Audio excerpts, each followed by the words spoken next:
Hey there, lovely people. Welcome to Be Your Best You with Tash and Becky, your go-to hangout for all things spiritual, subconscious, and downright magical.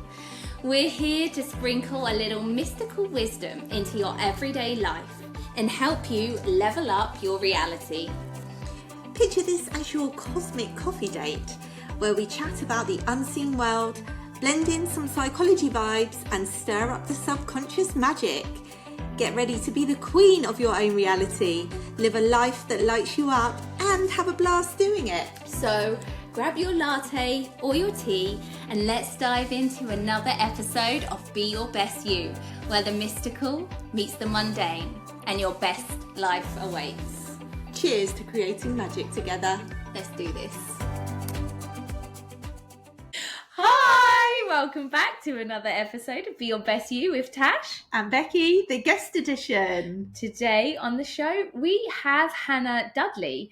She holds safe spaces for highly sensitive people to reclaim the superpowers of their sensitive nature and integrate the shadow energies within the body so that they can cultivate deeper self-trust, aliveness, and express their soul's medicine boldly. She does this through astrology mentoring, meditation, and ceremony. Wow. It was a really cool conversation, wasn't it? Yeah.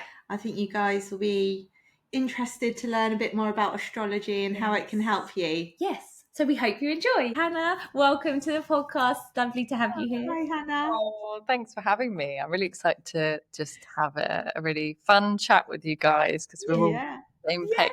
So yeah, thanks for having me. Oh, amazing. So before we dive in to all the juicy stuff, Hannah, can you just tell everybody a little bit about what it is that you actually do now? Yeah. Okay. Oh, I never know where to start with this. But essentially, one of my main tools is astrology. And I find astrology is such a good tool for self-discovery and really allowing yourself to look at all the aspects, because there's so many parts of ourselves that we're not even aware of. And I know this aligns with the work that you do, Tash. It's sort of like, I feel like it's making the unconscious conscious, like shining a light on all those parts of us so we can liberate our self-expression and our soul's medicine and our soul's gifts.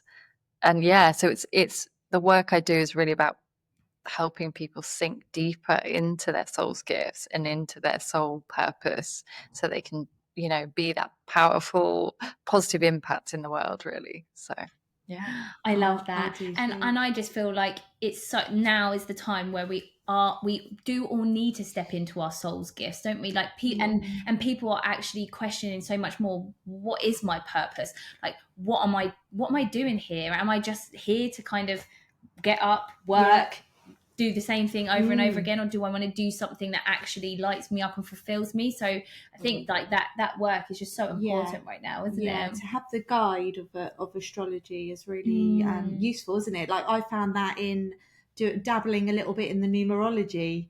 Just found that fascinating, and it just gives you that tool where to start, because you don't know where to start, do you? Otherwise it's really difficult. Yeah, exactly. Yeah, so you do this with astrology, don't you? Yeah, and I've started combining cacao into the processes because I feel like I'm going on more of a shamanic path, because I think for me anyway, I have always been in my head a lot, and I know a lot of people resonate. The people I seem to attract are quite they're comfortable being out of their bodies, and cacao has really helped me sort of anchor into my body and really calm the nervous system down, because I think if we've got trapped emotions, the trauma, we need to release that, and actually so we can kind of come back to who we are beneath all those conditionings and beliefs of who the world told us to be. So it's kind of like coming back to that soul remembering, I always feel like. Yes. And can you, because I think this is so important, and this is something we've spoken about, we keep touching on with all our guests, this being out of your body. Can you talk a little bit more about, like you said, people that tend to be drawn to you are very much in their head and they're happy being out of their bodies. If people listening kind of don't understand what that means. Can you explain that so that they can resonate and say, oh yeah, that's me, that's what I do? Yeah. Well, I feel like, and basically I think people that are really sensitive in this world have, as a coping mechanism, almost kind of detached from their body. I know that's what I did. Yeah. And then, so I say, I guess I'm talking to the overthinkers, but also the really empathic people, the sensitive people, that maybe have, we all have suppressed emotions and things, but it's yeah, coming back to that self-acceptance and, calming the anxiety. So people that I often find that come to my work are like the anxious types and the ones that are just stuck in their heads a lot, because I was there. And like people that are maybe trying to control the process and live their life from their mind instead of like their spirit and their heart, which is what my journey has been massively about. So yeah, it's kind of, yeah, people that are maybe also the high achievers, people that are very ambitious seem to come my way. Yeah, that's amazing. Thank you for that, because that is and again, I know that resonates with you, and I know it resonates with me. Like for me, I was always highly empathic as a child, sensitive. Obviously it's looked on almost as a not almost, it's looked on as a bad thing, isn't it, as a weakness, when actually it's a superpower. But you don't realize that until you get older and you kind of start diving into all of this. But I know that as a child I 100% shut myself down and dissociated from my body.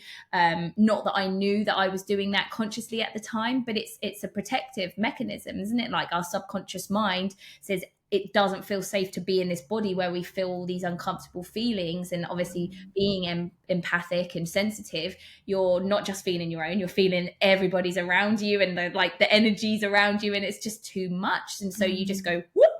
And then unfortunately, when you're not like kind of living in maybe the situation that you were living in, your family dynamic as a child, when you come out of that as an adult, you form such a habit of being out of your body, haven't you, that you're just not used to being back in there. And then it's a process of learning to get back in and feel those feelings. And it's interesting because I kind of call in the same type of people as you, and that's the work that we do, like teaching you to feel safe, to feel your feelings, to feel those feelings and know what's not yours, what is yours, and how to sit with all of them. And it's just it's a huge journey, isn't it? So I'm guessing that's the journey you went on as well. Do you want to tell us a little bit more about that? Yeah, no, I love that you shared that. Thanks for sharing that, because it is those coping mechanisms, and it's just identifying and coming back to being compassionate and tender with ourselves, because it's like we're reparenting our inner child. That's part of the journey I've been on as well.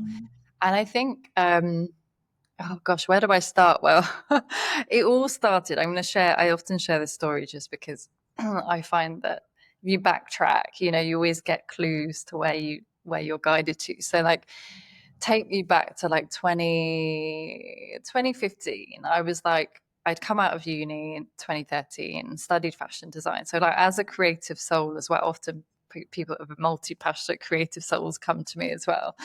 And I was just feeling really lost. And I was working in fashion retail in like Oxford Street on Selfridges, the big department store. And on the surface, it might like, oh, wow, you're in the fashion industry, like whatever. I mean, I was a sales assistant for this luxury brand, but I just felt like my soul was dying. It was like, what is this? It's not what I want to do. So I kind of like just took this really big leap of faith, and I quit my job. I handed my notice in, and then decided I was going to go to Australia. So got a flight, I think within 5 months, at the beginning of 2016, my partner, like boyfriend at the time, came along with me. And it was just such a transformative year, like one of the most transformative years of my life, because I thought the grass was greener. I thought that going to it would just solve all my problems, which obviously it didn't. And I know I have language now to see that, like, as a Saggy moon, like I've got a moon in fire. I'm quite impulsive, so I have that sort of nomadic soul.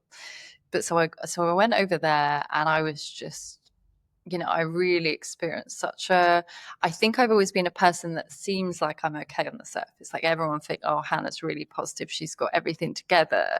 But underneath, I was really not okay. I was probably I'd say quite depressed and quite isolated. I didn't have friends out there. I had like 7 jobs within a year. So it was just like my soul was I was just being shedded. I was just in this, like, I would describe it now. I understand it's like like dark night of the soul that went on for like almost a year. and I just felt so lost. And then I was just like working in hospitality. And then I decided, oh, I'll get like a door knocking job, which was not for me as an introvert, highly sensitive, completely not. I don't know why. I know, it was horrendous. And then I was shin splints. And yeah, it was in so much pain. And somehow I stumbled to the library. And that's when there was kind of the moment where I found like the self-help section of the library. And I was just like, oh wow, like, you know, when you don't know what you don't know. And I was reading these books, okay, what is my purpose? Like, what am I good at? What am I, because this isn't my path. Like, I know I'm meant to do more in the world. And I know a lot of us have that soul urge. We just don't know where to begin. And so that kind of really planted a seed for me. So I was really seeking something. I didn't quite know what. And then I got back to the UK. And again, I just felt like an alien. Like I was just like, everything in my life just didn't feel aligned. And I was just like looking for personal development groups, all sorts of things. And then ended up sort of teaching myself astrology. Like I'd always been fascinated. And I was like, right. And I just got this book about like interpreting birth charts. And I was going to this cafe and I was absolutely obsessed. And I was just like decoding my birth chart. I was like, wow, this just makes so much sense. And then, I don't know, maybe a few months later, I was like always on Meetup, you know, trying to find different groups and things to do. And I noticed that this one thing, this talk just caught my attention, and my gut was like, you need to go. And it was this man talking about his book, like Your Zodiac Soul. I didn't know who he was. And I don't know if you know, do you know the bookshop Watkins in Covent Garden? No. Oh, so it's like a spiritual bookshop. It's like you go back in time. It's incredible. So they had these little talks in the basement of this bookshop. So I just like that. I got the tube there, went to this talk, and just the way this man was, you know, telling these Greek myths, I was like, wow, like I just knew. I was like, he is my teacher. Yeah. And then it all was so crazy. I literally put my like email down or something with his assistant, and then turns out there was like a place left on the course that started that week. So I was then studying astrology like 3 days later in Glastonbury. It was just like, Oh, wow. Glastonbury. That's so cool. And it just flowed. Yeah. just flowed. But I give that story because I think for me, that like dark night of the soul was the catalyst for me to wake up, to go, okay, like you're not happy. What is it? What is the wisdom here? Because I really believe that I always say this, like the wound is the gift. Wound is the medicine. If you can sit with that and be with that, even if it's really uncomfortable, there's like gold within that. 100%. It's just, it's so hard to do that, isn't it? Because that's the thing that we run away from the most, isn't it? Like you'll do all the work all around that, and that's the thing that's left because you just don't want to address it. And that's like getting back into your body again, isn't it? Yeah, I guess. well, feeling that, yeah, and letting it pass through. Yeah, but I feel like you even know you're doing it as well. I don't know about you, but I knew I was doing that so many times, and I was like, no, I'll just go on to this part, and I think I'll work on this. Yeah. But then, like, I've got to the point now where I'm just like, no, I need all the shadows. I want the shadows now. I'm ready for it. But and again, though, I think that I couldn't have got to that point if I hadn't danced around and done all the other work, because you're building up that strength and that resilience and that ability to be able to do that work, aren't you? So that you can really get down into the shadows when you're ready. Exactly. That's it, because you need the light. And I don't know about you guys, but I got quite into, I think a lot of people start on their spiritual path of like the whole toxic positivity, as in like there's some nuggets in that, of course, like, your thoughts create your reality and you need some of the lighthearted stuff. But after a while, it's like, it's exhausting. I remember like trying to think positive thoughts all the time, be positive all the time. And I wasn't honoring how I really felt. And it was exhausting. And particularly if you're highly sensitive, it's like you're trying to literally just suppress everything you're actually feeling rather than it flowing through. So I think I was just done with the whole toxic positivity of like, because it's not being authentic, it's not where that real transformation happens. And to be in your body, it can take time to, like you said, expand your nervous system in ways to actually be able to feel that deep grief and that deep anger or whatever is there. I definitely wasn't prepared till like last year to do this really deep work. So it's a process.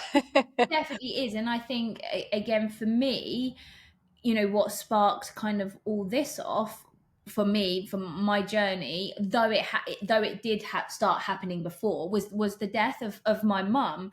And I had no choice but to kind of dive deep into that heavy grief.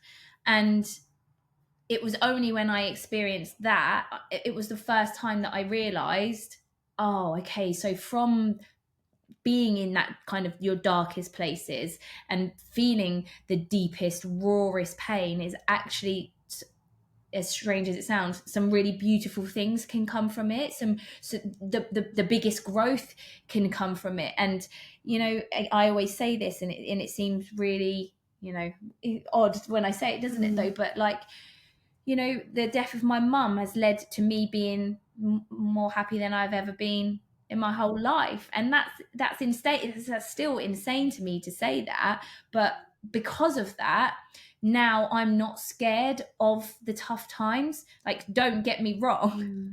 I don't want to have them. And it still feels horrible when you're experiencing it and when you're going through it. But I'm not scared of them anymore, because actually I know that from this, when I get through this, and I will get through it because I know I can, because I've done it before, I know that I'm going to be stronger from it. I'm going to have expanded from it. And that's exciting almost. And it's what gives you that kind of push to carry on, because let's be honest, we all know that life is full of loss and change, isn't it? And the sooner that you can accept that, I think the easier your journey gets to be. It doesn't get to be easy, but you can flow with it with a little bit more ease and grace. Whereas before, because I hadn't experienced that, I was doing everything in my power to run away from any difficult feelings, from any hard feelings, or any experiences that might cause those feelings. And it keeps you in such a small little bubble of safety, but also of unfulfillment, and your soul's just crying, saying, no.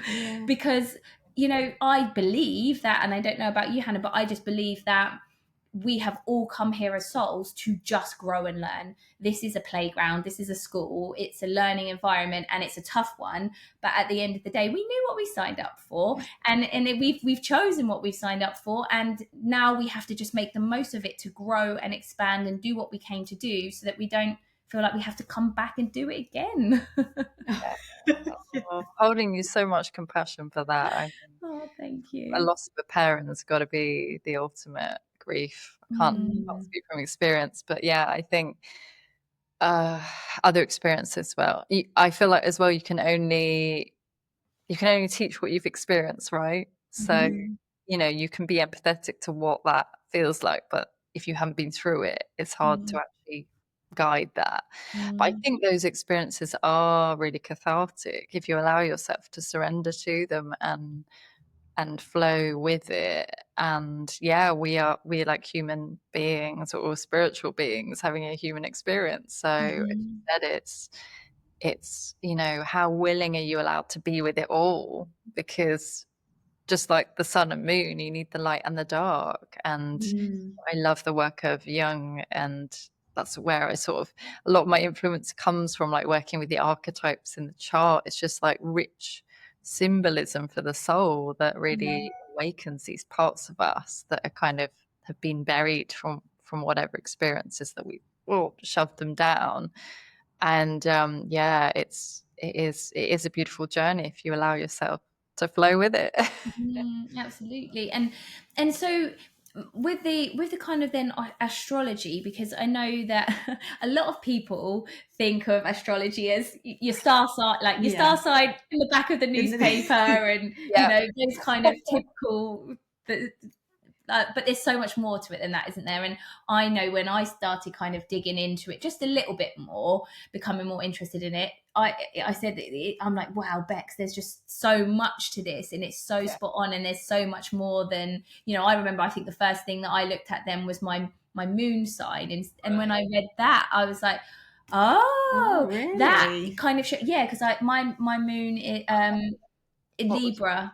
Oh yeah, okay. But yeah, my sun sign is a Leo, and just knowing those two things, I could see, like, you know, where I thought, that's not very Leo of me, that's not very Leo. But then the Libra just made so much sense to me in terms of, you know, that kind of side of my personality. And I realized then that there's this whole big world to astrology, and there's so much information held within your birth chart.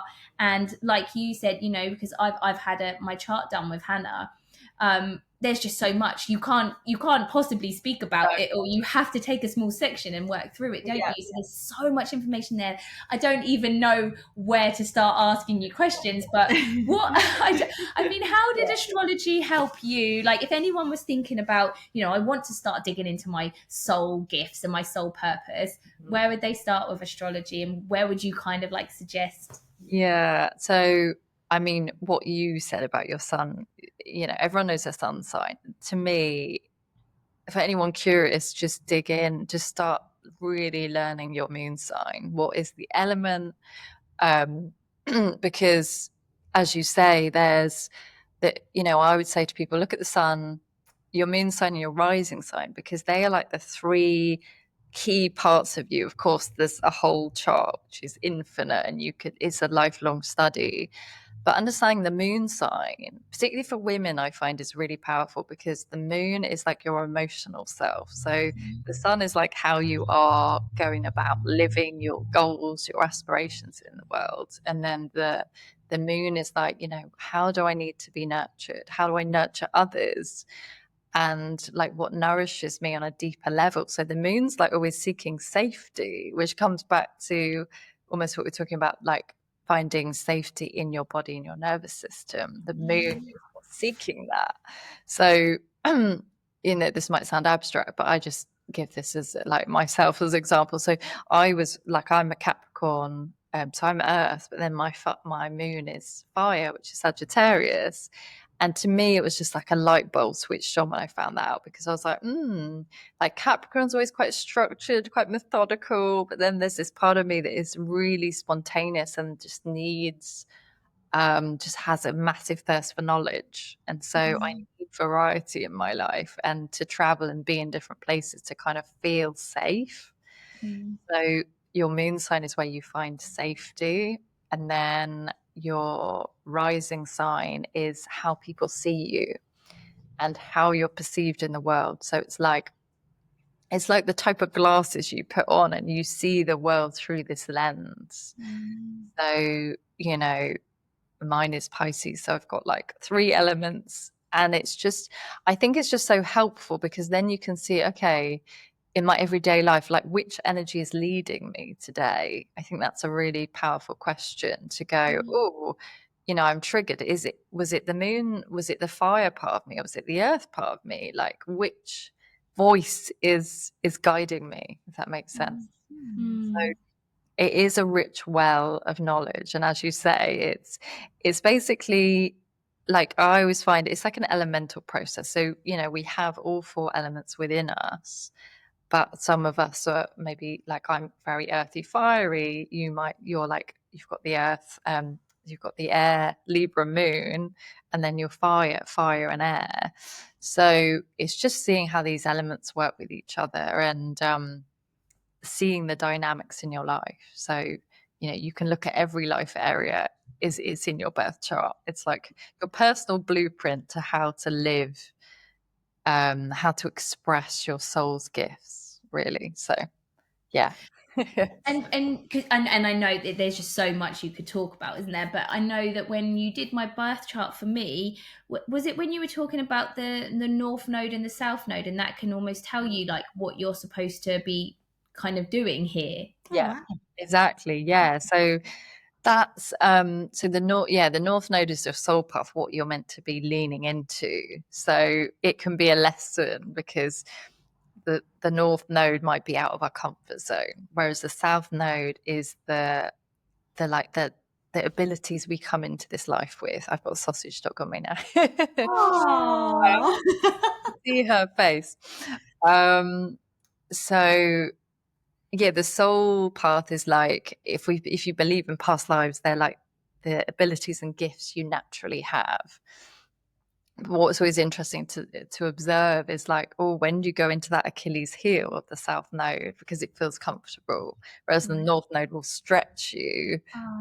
But essentially, which life area it's in the chart will also give you clues to where your soul path is. So that's so interesting. So the south node then is what you've come into this life with, because from previous, if like you said, if you believe in past lives, which I do, but so it's what you've brought in from your past life, so you feel comfortable with that. So that's not necessarily going to feel out of your comfort zone when you do that. But the north node is what you've come here now to learn, and that's going to feel uncomfortable because it's new. Yeah, exactly. Yeah, and they're always they're what we call in the chart is an opposition. So it's like they're in opposite signs. So there's a polarity. You know, if you think of a seesaw, it's like, oh, really different energies. So like, for example, again, to illustrate, I use my chart, like my north node's in Capricorn, my south node's in Cancer. So I see my Achilles heel as like, I go back in hermit away when I get scared or when things feel too much. I literally go into a shell like the Cancer crab. But my north node is like, right, I'm here to lead, I'm here to initiate of Capricorn, which is the skills that I'm learning how to do. So yeah. And then that helps you push through, doesn't it, to once you know what you're supposed to be doing. Again, it's that guidance, isn't it, that you just don't, you know, you're wandering around in the dark otherwise. This is why it's so useful, isn't it, to have this tool. It's awesome. Yeah, I don't remember do you guys know what your north and south node are? No, I can't remember. Well, I'm sure I remembered you saying my north node was working with people's unconscious and bringing like, yep, there we go. It's what I'm actually doing now, and I was like, oh, good, thank goodness. You've done it. I mean, you know, it's never ending. Yours might have been in the 12th house actually, which is mine's actually in the 12th house as well. So the 12th house is the spiritual house. Right. Yeah, the unconscious, just working with anything that is kind of like energetic work, things that aren't tangible, you know. Right. So they're the people, the healers, the seers, the mystics. That's kind of our path. Yeah. But it's so helpful, isn't it? Because like you said, when people start questioning, you know, oh, what am I supposed to do with my life? What do I actually want to do? What are my gifts? Like you have literally, like you just said, a blueprint there. And, you know, again, it's not like, well, this is what it's in your chart, so you have to do this. Obviously, we have free will, we get to choose. But it's very nice to have a little guide and to be able to then feel into, oh, I never thought about that actually.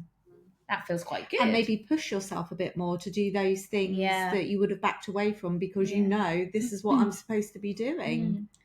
And it also helps you see how much in alignment you are. Like you could be like, oh, I'm actually close. I'm coming closer. Or whoa, I'm way out of alignment here. It's just so fascinating, isn't it? And you think, you know, like working with your chart is like an everyday weekly process. I'm always tuning in and going, oh, what's happening, because I forget, even as astrologer, practice what you preach.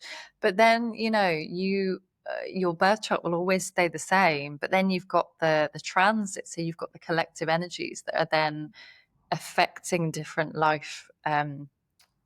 parts of your chart and interacting with them. So it's like, I always find it fascinating. Often it seems to be a theme that people come to me when like Pluto is doing something significant. So Pluto represents like that deep kind of going into the unconscious and shedding the old. It's like that death and rebirth, physical, like psychological death of all the parts of us that aren't, they're protecting us. So it's just, I find it fascinating. It's like people's soul they know something's happening, and then astrology gives them the language to go, okay, I'm not going crazy. This is why I feel like I'm in this shedding phase. And it gives people the language and the kind of, confirmation that, they are on the right path. They just have to trust. And talking about the energetics, Hannah, do you feel like, can you sort of say what's going on at the moment, like collectively? Yeah, there's so much. Do you know what? You're testing me now. Like, I did a yearly forecast with my other friend that's an astrologer, but everyone's like, oh, 2025. It's like there's a lot of outer planet shifts. So the outer planets, like we all have the outer planets in our chart, but collectively they're a lot of them are moving signs. There's a lot of fire energy at the moment, and I think that's why we're seeing like I mean, I don't watch the news for my mental health, but I just feel there's chaos, like psychological chaos. And I think, how I interpret it is like collectively it's almost like the shadow is like really strong right now, because I think it is a sign, like people are going, oh no, look at that. But it's like, but are you looking at yourself? Because until we actually do that deep shadow work, and although it's really edgy and uncomfortable, we I think those figures in society, that is a representation of the unconscious in humanity, right? And things have to come out into the light, out of the darkness. So I think it's quite an exposing time, but also that kind of the Aries energy. I think it was Neptune. Yeah, Neptune's moved into Aries. There's so many planets. We also had Pluto move into Aquarius. So there's a big collective shift in like what we're transforming into, like a different world that is based on community, collaboration, like more of a supporting each other in society, so yeah, big changes. But that fire is like, right, how are we going to lead, and how are we going to lead ourselves, right? That Not makes sense. It's not outside of us. We've got to own that inner power and our gifts, and this is who I am. I'm rooted in this, and this is what I won't stand for. So there is a real opening, and yeah, it's I think that there's big lessons in faith and trust as well. So that's why I feel even more passionate about this work. So it's like we just have to trust the process. Even when it's hard and you can't see the light, you just have to keep following one step at a time. Then what's the next step? What's the next step? And and that comes back to what we were talking about in the beginning, isn't it? And it's getting out of here and getting into here, because you can't necessarily, it's harder to have the trust when you're up in your mind, isn't it? The trust comes from when you're living down here, and I think that's the key, isn't it? It is that. Absolutely. Yeah. And knowing like like being centered in the heart, that trust. Of course we have an ego and we need that, but it's like where's the ego trying to control the process as well? And how can we be softer with ourselves? I think that's it. Like I think we're so harsh with ourselves, right? I know I can be so hard on myself as a Capricorn. I've got a ton of planets in Capricorn too. So I know that well. Like high expectations, like my inner critic is just not nice. Wow. Mm.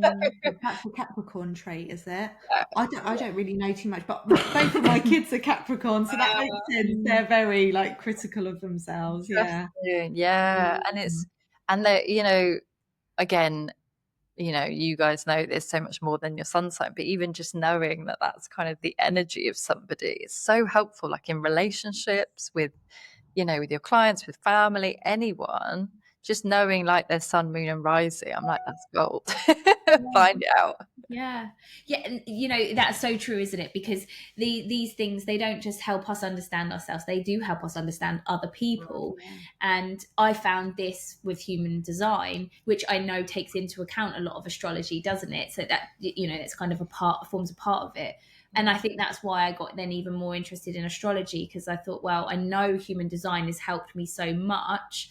I'd love to dig more into astrology, because I just know that there's It's more tailored, isn't it? Yeah. It sounds like there's even more to it. Well, I suppose it's just more specific, isn't it? Because human design's taken into account a lot of other kind of modalities as well. Whereas and honestly, like, I've always loved the stars and space and the planets, and so that just resonates with me anyway. I love the fact that you can think that you came in at a specific time. You chose to come in at a specific time, place, on a date, so that all the stars were aligned precisely that way to create you to be the person that you are, or and help you come back and remember the person you are. Because that's the deal, isn't it? Like, you chose the stars to be aligned like that and to create who you are, but then the programming comes in and you start learning all these things in the childhood trauma, and it covers it all up. But when you have the tools like astrology to show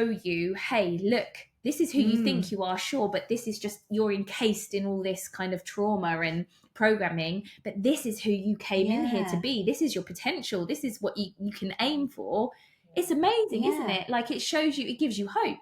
It shows you what you can be, and then you work towards it. And we've said before, haven't we, if you could give every baby that was born, a birth chart of some kind, to save that. And the parents can sort of like a manual. I mean, how useful is that? Yeah, I do. I think it would be so illuminating, because I think as well, the reason we're so harsh on ourselves and there's so much like, we're just like, obviously we all have an inner critic, but it's also because we don't understand ourselves. And I think the more you understand yourself, the more free you are, right? The more self-confident you are, because you know who you are. And I think, and this is what I feel passionate about, because as again, some people don't like the label, but I found it helpful. Like, being a highly sensitive person was so freeing to know that about myself, because I think we've touched upon it earlier. It's like, okay, I'm sensitive to energy and I could be feeling it all. But so the birth chart's like, right, who am I without all those projections being put onto me? This is who I am as a soul. And I love that you mentioned human design, actually, because I've been tapping into it this week, actually, in this course I'm doing. And I knew as a projector, which is so helpful, but it's just it's so helpful to know, like, we have a different energy well, they're all different, but just knowing that I was almost trying to be a generator. Exactly. So It's never going to work. Exactly. It doesn't work. Again, if you can know that as a child, because like they say, these poor projectors as children are surrounded by all these generator, and of course you're comparing yourself, aren't you? And you're trying to do everything they're doing, and you just burn out, don't you? If we could understand, and it's great because Tash's daughter Sophia, she's also a projector. But of course, Tash can say to Soph, can't you? Like, you need to go, you need to rest, and this isn't yours. And it's just, it's life changing, isn't it? It's helped me parent better, because and it helped me understand her. It helped me understand myself, and this is what I was actually going to say as well. That's another great thing about astrology and these kind of tools, that people just kind of fob off as being woo woo, or for obvious reasons they think it's fortune telling and all of that. what they actually do is they help you. Now I've lost my train of thought. It's kind of come back in a minute. Hang on. Right. Yes, I've got it. Sorry. It helps you. We're all taught like we kind of have to fit a mold, don't we? And it helps you see that actually, no, we are all different, and it's okay to be different. And you don't, just because we're told that we have to act this certain way and we should, you know, respond in this certain way and our body should feel this certain way, that's not true. Like, just because you brought up the projector thing, I'm a manifesting generator, so I am a generator type, and we're completely different. Our energies are completely different. I've got an unlimited supply of energy as long as I'm doing what brings me joy. So, you know, that I can keep going like the Energizer Bunny. But Bex can't. I know Becky needs to rest. I know my daughter needs to rest, and I can't expect her to keep up with me. But this is what happens, isn't it? You know, you're in families, you're with your friends and stuff, and you're like, well, why can't you keep up with me? Come on, I'm ready to go. Why are you in bed asleep? I don't know about you, Becky, but I think now, reflecting what I know as being a projector, it's like I always thought I was like a low energy type. Like, why can't I keep up? But now I realize we have a different, right? We just have a different way of being in the world, and we need more rest, and we're here to guide others. And it's just a completely different experience. And it gives you permission then to understand yourself and rest and not feel guilty. And it's like they say, don't they, the worst thing a projector could do is compare themselves to others, because that's just like soul destroying. But of course that's what we're doing, aren't we? You know, that's because my son's a projector as well, and that's certainly what he used to do, which is why, you know, he ended up burning out. So if I'd known that then, that would have been so amazing if I could have explained all the you know, the way he is. And you know, I came to it a little bit late, but you know, it's never too late, is it? Exactly. And I think, like, you know, it's funny because the mentor introduced me to human design like literally about 7 years ago, and I kind of was like, oh, this is fascinating. That's when it wasn't quite, you know, it's more in the collective now, and I was like, oh yeah, this is interesting. But just knowing that your aura is like more penetrating, and like we can be seen as quite intense, just that's really just empowering to go, okay, so if I'm more intentional with my energy, look what I can create. Really affirming. Absolutely. That's so true, isn't it? And for me, as a manifesting generator, my aura is magnetic, but only if I am doing what I'm supposed to be doing, what I feel like I'm doing. So when I realized that I don't have to go out and look for anything. I just have to be me, like do what I love doing, and then I'll draw the things and people I need to me. That's just like, what a game changer. Because as with programming, we're told like you have to go out and do, you have to go initiate, you have to go find stuff. No, not as a manifester, yes, but as a manifesting generator, no. Just stay in your lane, do what you're doing, be happy, and then people will come to you. It's just like, I'm like, really? That can't be true. My God, I've been trying so hard all my life, and the minute I stop trying, bam, everyone comes to me. And so, I know we've diverted over to human design, but it's the same for astrology, isn't it? It's all there in your astrology, and I just think that you've got such a powerful tool blueprint at your fingertips, and I would just love more people to be able to just dive in and start learning about themselves more. It's all there for you. You just need to find someone who can understand it, because it's very confusing. Like when you sent me over my birth chart, I was like, I'm not even going to look at this. I don't know what that means. I don't want to do that. Right. I always think it's good for people to have a visual, but it's like, I remember when I was training, because like I'm obviously like more of an intuitive type, and not like, I'm not very technical. Like I will hold my hands up high. That is not my gift. And so like, obviously learning about the archetypes and the energies, I was like, oh, this is amazing, so fascinating. And like the houses and everything, because it was so intense. In like each workshop, we would go through each part of our chart. So we had a whole weekend on like you know, money, and then like a whole weekend on our family dynamics, and like, you know, like our purpose, like everything. And then it was like putting it all together, and actually like it's actually quite mathematical, which fascinates me, because as a kid at school I hated maths. Like I struggled with it so much. And I think so then I was coming with a block of like, I can't do maths, like I'm terrible. But you had to like interpret angles, like you look at a birth chart and it is a practice. And it's like, oh, looking at what these planets are doing with each other, and it's reading angles. But I was completely Wow. overwhelmed with that. And I just, because I loved it so much, I had to push past that and I learned it. Yeah. Yeah, you just don't realise the technicality to it, do you? And it's amazing what you can do when you're interested in it, isn't it? Right. Yeah.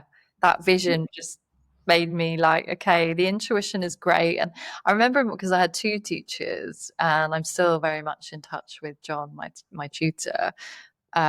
He's a friend as well, but we had Tamsin, and she was just like, wow, I'm loving these like intuitive hits you're giving people about their chart, because we would sort of look at each other's and kind of just see what came up, exploring. And so that I was really strong at, but the technical side I was like, oh my god. Yeah, but I love that intuitive side, because I'd rather work with someone, and this is again my personal preference because I'm intuitive as well. I'd much rather work with someone who's gonna give me their intuitive hits rather than just the stone cold kind. We need the stone cold facts, and that's like great, but I love the intuitive hits because it's just going to give you a little bit more. It's going to give you a little bit more depth, and it's going to resonate with you as well, isn't it? Or trigger you, like whatever you're working on at the time. But I really I appreciate that. Is that what, so do you, when you're working with your clients, do you kind of bring in your intuitive insights to it as well? Yeah, definitely. Because I always think the way I frame astrology, yes, it's your blueprint, your roadmap. But also I find like when I'm doing a reading, like I set an intention and I'm like, I'm literally just the channel for the planets to speak through me. Like what needs to come through will come through. And sometimes my eye is just drawn to like a particular planet in somebody's chart, and that's where we go. So I trust that process because that planet has kind of gripped me and it's wanting to be expressed. So it is always an intuitive process where we go in the chart, and often people come with like obviously an intentional question, but then it might dive into their like family life and they're like, oh, I didn't think we go here. Yeah. So it's always interesting what they think is the problem or the confusion is normally always a completely different part of their life, right? Which I'm sure you know about in your work as well, Tash. Yeah, absolutely. And isn't that's the point, isn't it? Like you said at the beginning, we're bringing the unconscious into the conscious, and you don't, that's the whole point of it being unconscious. You don't know what's going on, do you? And that's why these things that I just think, that's why I like to use these kind of tools and modalities, because when it's in your conscious mind, you can work on it, right? You know what it is, you can do the work on it. The important thing is to bring through the stuff that's in your unconscious that you're not aware of, because if you're not aware of something, you can't possibly work on it. And and I just find it really exciting, because I'm like, what don't I know? Show me what I don't know, so I can just start working on it. And then as soon as it comes in, that's it, you can fly and you can and be away with it. And it's, obviously I'm passionate about this because this is what I'm doing. I'm always working on that unconscious kind of level, bringing it to light. And I just think that all these unconscious things are just holding us back, and people are sat on this pure potential, and it's stuff that's in their subconscious and their unconscious that they just don't know about, that's got a grip on them, and they have no idea, so they can't do anything to change it. And you end up sitting there thinking, why can't I just do that? I want to do it so badly, but I can't. Why can't I do it? And it's never usually what you think it is. But as soon as you kind of do this work, however you choose to do it, whether it's hypnotherapy or astrology or human design or all the other things that can do it, it doesn't matter. It's just whatever resonates with you that can bring it up to the surface, so then you can go, oh, that's what it is, and now I'll work on it. And it doesn't mean that it's then easy, but you at least know what you're dealing with, and you can like actively go about doing that. So I think that's really, I just love it. Yeah, I love it too. It's fascinating. Amazing. And I don't know a lot about astrology, so this has been really cool for me to listen to you girls. Amazing. Wow. Thank you so much, Hannah. Such an interesting conversation. But before we go, what would you like to leave people with today? What would you like people to know about kind of everything that you do, with working with sensitive people and astrology? What is it that you would kind of like to leave them with today? Oh, going to my mind here. I feel like just like trusting your soul, because, you know, your soul, your spirit, whatever you call it, like it literally knows the way. And like that's what drew me to astrology, and the path unfolded. So really just to say to people, it's like follow that little nudge or like that little curiosity that you feel, because that is gold. Like the curiosity will lead you to the next thing, and you go on a path of self-discovery, and that's what makes life really potent and juicy and alive. And I think that's where the magic is. Yeah. No. I love that. I love that so much, and I can't agree with you more. That's just brilliant. It's those little things. That's your soul talking to you, isn't it? And your soul knows. And just listen, because it's when your soul's happy, everything's just beautiful. Thank you so much, Hannah. Welcome. One other thing just came into my mind is somebody said the other week, and I love this. It's like enthusiasm is your soul whispering to you. Yes. And I was like, isn't that brilliant? Because if you're enthusiastic about something, there's something there. Absolutely. You know? Follow that enthusiasm and light it up. Don't dim your light, because I think often we're guilty of doing that. I used to be like, oh, can't be too excited or passionate about something. Just better tone it down a bit. So don't tone it down. Follow the enthusiasm and light. Just be that bright light in the world. Yeah. Love it. Love that. Thank you so much, Hannah. It's been an absolute pleasure. It's been fun. Oh, before we go, can you tell people where they can find you if they're interested in getting a birth chart or doing any work with you? Yeah. So mostly on Instagram, it's a little bit of a long one, but at hannah.marie.astrology, you can reach me there. It's probably the best place. Awesome. I will put your details in the show notes as well, so you can head to the show notes and find the links to Hannah there. But until next time, we will see you later. Thank you so much, Hannah. Take care, guys. Bye.